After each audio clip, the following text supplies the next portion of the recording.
Assalamualaikum students. Okay, we are going to start a DNA replication. ठीक है, DNA replication in prokaryotes and eukaryotes दोनों में पढ़ेंगे. ठीक है कि prokaryotes में कैसे होगा और eukaryotes में कैसे होगा. ठीक है. What is DNA replication? DNA replication is the formation of a copy of DNA from double-stranded DNA. ठीक है, यानी अगर हमारे पास एक DNA है, ठीक है, एक डबल स्ट्रैंडेड स्ट्रक्चर, उसकी कॉपी बनाने को हम कहते हैं DNA replication. ठीक है, ये प्रोसेस प्रोकैरियोट्स में भी होता है और यूकैरियोट्स में भी होता है. जनरल स्ट्रक्चर का क्या होता है, देखिए ये डीएनए है, ठीक है, तो इसको पहले अनवाइंड किया जाता है. अनवाइंड करने के बाद फिर इसकी एक और कॉपी बनाई जाती है जिसको हम कहते हैं रेप्लिकेशन. अच्छा, ये प्रोसेस जो है ये थ्रू डिफरेंट स्टेप्स होता है. इसके स्टेप्स क्या है, ठीक है, और इसमें क्या क्या चीज़ें यूज़ हो रही है, कौन सी एंजाइम्स का क्या फंक्शन है, वो पढ़ते हैं. ठीक है, लेट्स स्टार्ट. स्टेप्स इसके क्या है. सबसे पहले जो है रिकॉग्निशन होती है कि डीएनए जो है कहाँ पर प्रेजेंट है, वो डीएनए बॉक्स रिकॉग्नाइज किया जाता है. फिर बॉन्ड्स की मेल्टिंग होती है, ठीक है. फिर सेपरेशन ऑफ टू स्ट्रैंड्स, यानी डीएनए में दो स्ट्रैंड्स होते हैं ना, तो दोनों स्ट्रैंड्स को सेपरेट करना ज़रूरी है for the process of replication.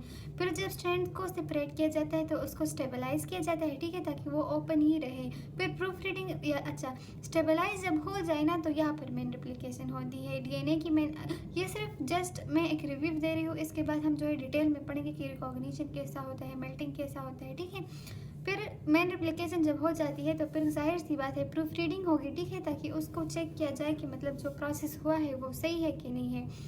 फिर लाइगेशन होगी और लाइगेशन के बाद termination which is the last step. ठीक है, समरी क्या है, ये तो स्टेप्स है, ये स्टेप्स होंगे. समरी क्या है, इसमें एंजाइम्स कौन से यूज़ हो रहे हैं, इसकी समरी ये है कि सबसे पहले जो है डीएनए से फॉर्मेशन होगी. फॉर्मेशन ये है कि दोनों स्ट्रैंड के जो है सेपरेट किया जाता है और अ टाइप ऑफ फॉर्क बनाया जाता है. ठीक है, फिर क्या होता है, strand formation by DNA primase and polymerase 3. जब डीएनए खुल जाता है इसके बाद डीएनए प्राइमेज एंड पॉलीमरेज 3 जो है वो स्ट्रैंड फॉर्मेशन करता है. ठीक है, फिर प्रूफ रीडिंग होती है, वो कौन करवाते हैं, डीएनए पॉलीमरेज 3 एंड पॉलीमरेज 1. और इसके बाद लाइगेज जो है वो एंजाइम जो है वो बाइंडिंग करता है और फिर टर्मिनेशन जो है वो टस प्रोटीन करवाता है. अच्छा, ये जो सारी चीज़ें हैं, जो प्राइमेजेस है, जो एंजाइम्स है, ठीक है, पॉलीमरेजेस, इसको याद रखिए, ये बहुत ही ज़्यादा इंपॉर्टेंट है. अक्सर एग्जाम्स में शॉर्ट क्वेश्चंस में यही आता है कि what is the function of DNA polymerase 3 और what is the function of DNA primase. ठीक है, तो ये जो है ये क्वेश्चंस आते हैं एग्जाम में, इसलिए इसको याद रखना ज़रूरी है. ठीक है, अच्छा, आते हैं अपने जनरल प्रोसेस की तरफ. अच्छा, सबसे पहले जो है वो होता है स्टेप नंबर 1 रिकॉग्निशन. ठीक है, रिकॉग्निशन आसान सी बात है, इसके वर्ड से ही जाहिर है कि मतलब रिकॉग्निशन होगी.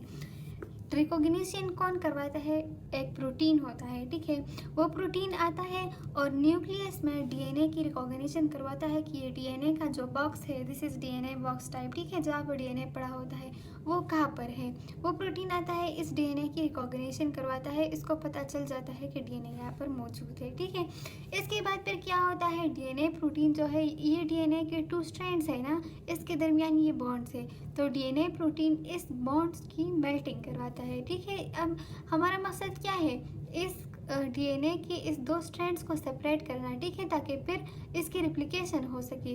तो इसको सेपरेशन के लिए यहाँ पर एक प्रोटीन है जो इस बॉन्ड्स की मेल्टिंग करवाता है. मेल्टिंग के बाद फिर एक एंजाइम आता है जिसको हम कहते हैं डीएनए हेलिकेज. ठीक है, डीएनए हेलिकेज फिर मेल्टिंग के बाद इसको इजीली इस बॉन्ड्स को ब्रेक करता है. ठीक है, मेल्टिंग और डीएनए हेलिकेज की एक्टिविटी के लिए जो है एटीपी की ज़रूरत होती है. ये प्रोसेस एटीपी की प्रेजेंस में होगा, एटीपी जो है यहाँ पर रिक्वायर है. ठीक है, 2 स्टेप्स हो गए, रिकॉग्निशन हो गया, मेल्टिंग हो गया, ब्रेकेज ऑफ बॉन्ड हो गया. अब स्टेबलाइजिंग होगा. बॉन्ड्स तो ब्रेक हो गए, लेकिन ये डीएनए के स्ट्रैंड्स जो है ये हमेशा आपस में जुड़ने की कोशिश करते हैं. ठीक है, तो इसको ब्रेक फॉर्म में स्टेबलाइज करने के लिए एक प्रोटीन आता है जिसको कहते हैं सिंगल स्ट्रैंडेड बाइंडिंग प्रोटीन. वो इस ब्रेक बॉन्ड को, जब डीएनए इस तरह हो जाता है, देखिए ये बॉन्ड्स अभी यहाँ पर ब्रेक हो गए हैं, तो ये प्रोटीन आता है और ये इस ब्रेक बॉन्ड को जो है वो स्टेबलाइज करवाता है. ठीक है, अच्छा, स्टेबलाइजेशन हो गई. रिकॉग्निशन मेल्टिंग हो गया। अब क्या होगा, मेन रिप्लिकेशन होगा। मेन रिप्लिकेशन के लिए क्या होता है, सबसे पहले ये जो डीएनए है ना, ये कॉइल स्ट्रक्चर में प्रेजेंट होता है। ये तो सबको पता है कि न्यूक्लियस में जो है वो डीएनए इन कॉइल फॉर्म में प्रेजेंट होता है। तो सबसे पहले इसकी अनकॉइलिंग ज़रूरी है, इसके बाद ही जो है रिप्लिकेशन हो सकेगी। तो क्या होता है कि टोपियो आइसोमरेज 1 एक एंजाइम है, डीएनए टोपियो आइसोमरेज 1, ठीक है। तो वो क्या करता है, इस डीएनए को एक पॉइंट पर ब्रेक करता है। ये जो है, ये दोनों की तो ब्रेकेज हो गई। अब सिंगल स्ट्रैंड जो है वो कॉइल फॉर्म में है, इस कॉइल फॉर्म को अनकॉइल करना जरूरी है। अनकॉइल कौन करवाएगा, डीएनए टोपियो आइसोमरेज 1, ठीक है। वो क्या कहता है कि इस डीएनए के इस एक स्ट्रैंड को जो सेपरेट हुआ है उसको एक पॉइंट पे ब्रेक करता है। ब्रेक होने से फ़ायदा ये होगा कि इसकी जो कॉइल फॉर्म है वो जो है वो स्ट्रेट फॉर्म में कन्वर्ट हो जाएगी। यानी हमें पता है कि जब कोई किसी चीज़ में कॉइलिंग ज़्यादा हुई हो तो हम किसी जगह से कट लगा देते हैं ताकि वो जो है उसकी अनकॉइलिंग हो जाए ना। तो सेम यहीं पर ये जो टोपियो आइसोमरेज है, डीएनए टोपियो आइसोमरेज 1, ठीक है, वो क्या करता है कि इसको एक पॉइंट पे ब्रेक करता है, उसकी अनकॉइलिंग हो जाती है। अच्छा, जब अनकॉइलिंग हो जाती है फिर आता है डीएनए टोपियो आइसोमरेज 2, ठीक है। डीएनए टोपियो आइसोमरेज 2 जो है वो उस ब्रेकेज जब अनकॉइलिंग हो जाए तो उस पॉइंट पे जहाँ पर ब्रेकिंग हुई होती है ना, जहाँ पर डीएनए का एक स्ट्रैंड ब्रेक किया गया होता है, तो वहाँ पर डीएनए टोपियो आइसोमरेज 2 आता है और उस पॉइंट पे एक और डीएनए जो है वो इंसर्ट करता है, ठीक है, और इसको वापस से सील कर देता है। क्योंकि ओवर अनकॉइलिंग तो भी जो है वो this is not good for DNA replication, ठीक है। फिर तो डीएनए सारा ख़राब हो जाएगा। इसलिए जो डीएनए टोपियो आइसोमरेज 2 है वो आता है और उस ब्रेक पॉइंट पे एक और डीएनए जो है वो इंसर्ट करता है और उसकी रिकॉइलिंग करवा देता है, ठीक है। तो क्या हो गया, हमने डीएनए प्रोटीन जो है उसका फंक्शन पढ़ा कि वो डीएनए बॉक्स रिकॉग्नाइज करवाता है, फिर बॉन्ड्स की मेल्टिंग करवाता है, फिर डीएनए हेलिकेज आता है, बॉन्डिंग की ब्रेकेज करवाता है, फिर सिंगल स्ट्रैंडेड बाइंडिंग प्रोटीन जो है वो आता है और उसको स्टेबलाइज करवाता है, ठीक है। स्टेबलाइज करने के बाद जो है फिर रेप्लिकेशन स्टार्ट हो जाती है, लेकिन रेप्लिकेशन के लिए अनकॉइलिंग ज़रूरी है। तो अनकॉइलिंग जो है वो पहले कौन करवाता है, डीएनए टोपियो आइसोमरेज 1, ठीक है, और फिर जो है रिकॉइलिंग जो है या रीसीलिंग जो है वो डीएनए टोपियो आइसोमरेज 2 एंजाइम करवा देता है, ठीक है। अच्छा, अब मेन स्ट्रैंड की फॉर्मेशन कैसे होगी, देखिए ये तो है डीएनए, ठीक है। डीएनए जो है वो फॉर्क शेप के इख्तियार कर चुका है, यहाँ पर इसकी ब्रेकेज हो चुकी है। अब यहाँ पर जो है 3' और 5' एंड है। ये बात याद रखिए, न्यू स्ट्रैंड की फॉर्मेशन जो है वो हमेशा फ्रॉम 5' to 3' एंड होगी। वो कैसे, देखें ये 3' to 5' एंड ऑलरेडी है ना, तो यह 3' के साथ ऑपोजिट एंड ही चलेगा। तो 3' को ऑपोजिट 5' है, इसलिए जो न्यू स्ट्रैंड की फॉर्मेशन है वो हमेशा 5' to 3' होगी, ठीक है। अच्छा, ये कैसे होता है, प्राइमेज एंजाइम जो है वो आता है इस 3' to 5' एंड की तरफ, ठीक है। प्राइमेज एंजाइम जो है 3' to 5' की ऑपोजिट 5' to 3' एक स्ट्रक्चर बना देता है, this is which is a copy of RNA, ठीक है। Primase enzyme copy of RNA बनाता है इन फ्रंट ऑफ डीएनए, ठीक है। फिर इसके फॉर्मेशन के बाद जब प्राइमेज एंजाइम अपना काम करता है 5' to 3' एंड आरएनए कॉपी बना देता है, तो फिर डीएनए पॉलीमरेज 3 आता है और इस रेप्लिकेशन प्रोसेस को कंटिन्यू करता है, ठीक है। कैसे कंटिन्यू करता है कि डीएनए पॉलीमरेज जो है वो इस डीएनए की इर्द गिर्द टाइप ऑफ कॉपी लूप बना देता है, ठीक है, इसके साथ अटैच रहता है। और ये जो है, ये जो डीएनए प्राइमेज से 5' to 3' एंड आरएनए की कॉपी की सिंथेसिस स्टार्ट की है, डीएनए पॉलीमरेज इसको कंटिन्यू करता है, ठीक है। और डीएनए से जो है तब तक डिपार्ट नहीं होता जब तक कि ये आरएनए प्राइमेज की कॉपी पूरी तरह से बना नहीं देता, ठीक है। तो ये बन गई आरएनए की कॉपी, ठीक है। अभी तक डीएनए नहीं बना। प्राइमेज जब रिकॉइलिंग हो जाए, डीएनए टोपियो आइसोमरेज 2 रिकॉइलिंग रीसीलिंग करवा देता है, फिर डीएनए प्राइमेज का काम शुरू हो जाता है। प्राइमेज एंजाइम जो है वो आता है, आरएनए की कॉपी बनाता है और फिर आरएनए की कॉपी बन जाने के बाद जो है डीएनए पॉलीमरेज 3 आता है और इस कॉपी को जो है इसकी फॉर्मेशन को कंटिन्यू करता है। ये डीएनए के साथ अटैच रहता है और रिप्लिकेशन करवाता है, ठीक है।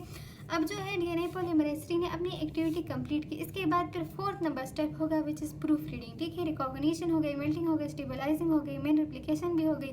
अब बारी है प्रूफ रीडिंग की। सब कुछ हो गया है, अब इसको चेक करने की बारी है। तो प्रूफ रीडिंग किस तरह होगा कि जब डीएनए पॉलीमरेज 3 अपना एक्टिविटी कर लेगा तो फिर इस एक्टिविटी के करने के बाद प्रूफ रीडिंग होगा। प्रूफ रीडिंग जो है इसको एक्सोन्यूक्लियस एक्टिविटी भी कहते हैं, ठीक है। और ये this is in the direction of 3 days to 5 days, ठीक है। अच्छा, ये जो है 5 days to 3 days एंड जो है 5 days to 3 days एंड के यहाँ पर आरएनए कॉपी बन गई। अब जब ये डीएनए पॉलीमरेज 3 आएगा तो वो अपनी एक्टिविटी यहाँ से लेकर 3 days से लेकर 5 days इस डायरेक्शन में परफॉर्म करेगा, ठीक है।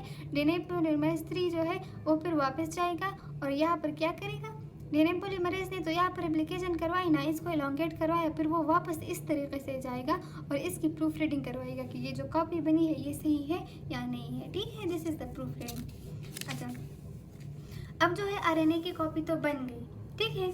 आरएनए की कॉपी बन गई, अब इसको डीएनए में कन्वर्ट करवाना है क्योंकि यहाँ पर जो रिप्लिकेशन ऑफ डीएनए हो रही है आरएनए की तो नहीं हो रही। तो क्या होगा, अब डीएनए पॉलीमरेज आएगा और उसकी बारी शुरू होती है, ठीक है। डीएनए पॉलीमरेज अब अपना काम करेगा।